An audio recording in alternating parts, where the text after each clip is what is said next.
Tonton video ini sampai selesai agar Anda tidak gagal paham. The Guardian soal Jokowi di periode kedua tak bisa diandalkan. Media asal Inggris, The Guardian, menulis editorial atau pandangannya soal periode kedua Presiden Joko Widodo. Dalam editorial yang diunggah pada hari Minggu 3 November itu, The Guardian berpendapat Jokowi benar-benar tak bisa diandalkan untuk membela hak-hak dasar warganya. The Guardian menulis tulisannya itu soal bagaimana Jokowi menyatakan periode kedua dan terakhirnya akan dijalani tanpa beban. Namun pertanyaannya, bagaimana kebebasan Jokowi untuk memerintah ini akan terlaksana? 5 tahun lalu dia dikenal secara luas sebagai Obamanya Indonesia. Naiknya Jokowi dilihat sebagai langkah maju bagi negara dengan penduduk terbesar keempat di dunia, sekaligus negara berpenduduk muslim terbesar di dunia.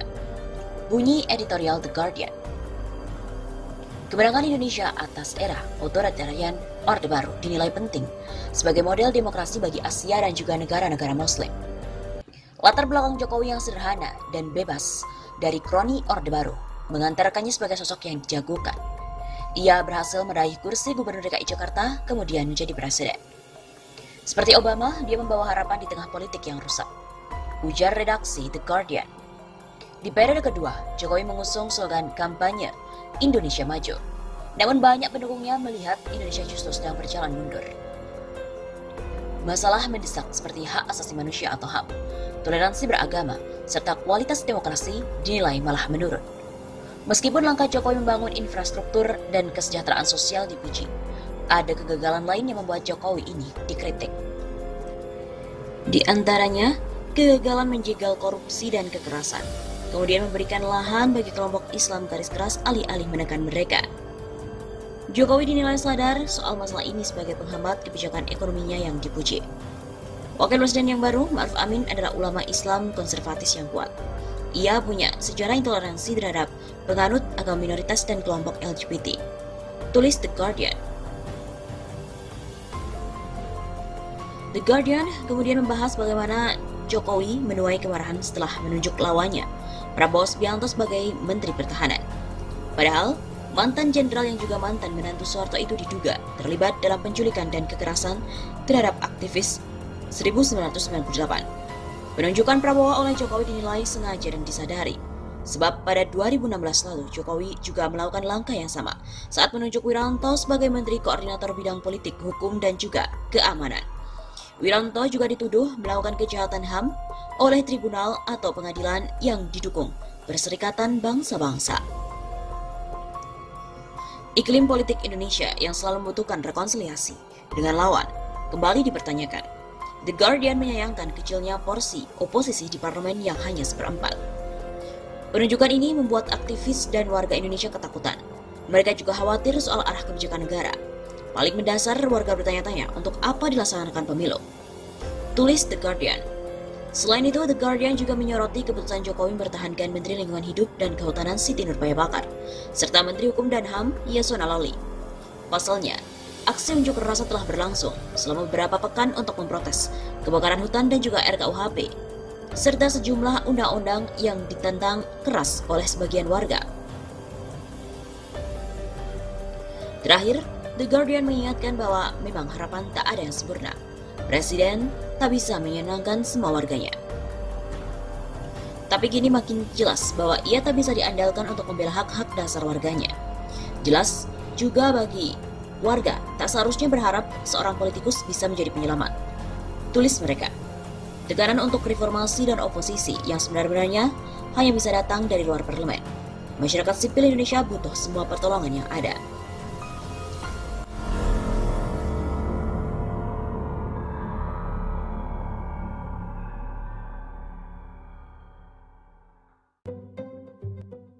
Rizal Ramli yakin radikalisme terus digoreng demi tutupi masalah ekonomi.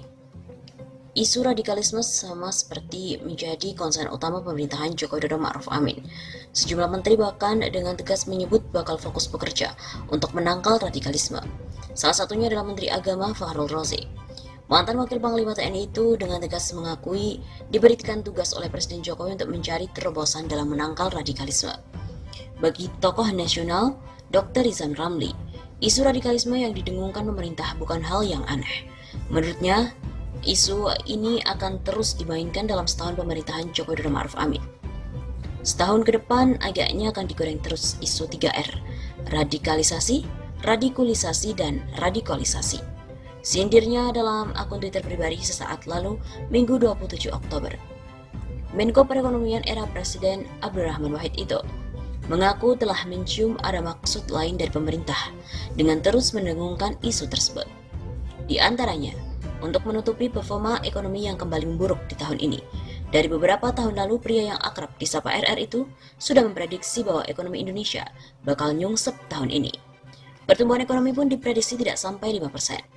Mantan Menko Kemaritiman itu menilai, jurus monoton yang ditunjukkan Menteri Keuangan Sri Mulyani tidak bakal ampuh untuk mendongkrak ekonomi Indonesia. Sebab, Menteri berpredikat terbaik dunia itu hanya mengandalkan utang dan kebijakan austerity atau pengetatan anggaran tanpa ada terobosan-terobosan.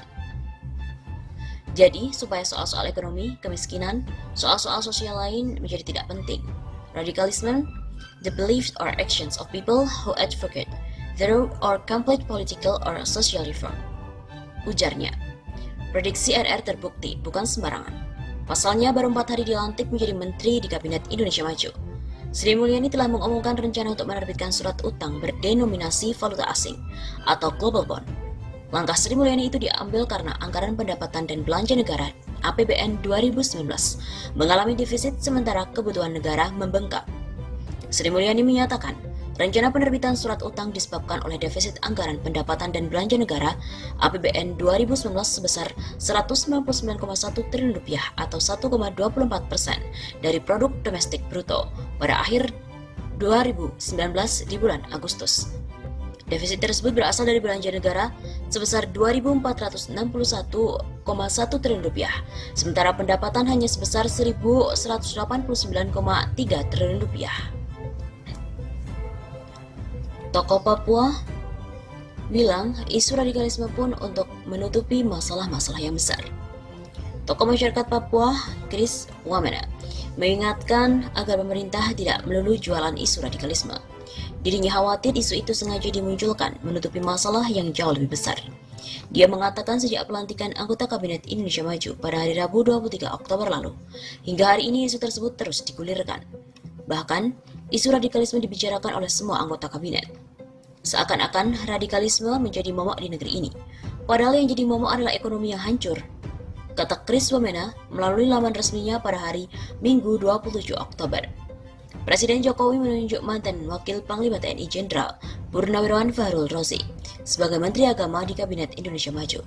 Ia meminta Fahrul Razi mengurus dan melakukan pencegahan radikalisme dalam jabatan barunya. Bapak Jenderal Fahrul Razi sebagai Menteri Agama, kata Jokowi saat mengumumkan susunan Menteri Kabinet sembari duduk di tangga Istana Negara pada hari Rabu 23 Oktober lalu. Fahrul Razi usai dilantik juga mengatakan bahwa ia sedang menyusun upaya-upaya untuk menangkal radikalisme di Indonesia. Ia pun mengklaim Jokowi memilihnya sebagai Menak lantaran dianggap mampu menghadapi radikalisme. Saya berpikir mungkin beliau membayangkan juga bahwa belakangan ini potensi-potensi radikalisme itu cukup kuat. Sehingga beliau berpikir pasti Pak Fahrul mungkin punya terobosan-terobosan lah dalam kaitan untuk menangkal radikalisme ini, katanya.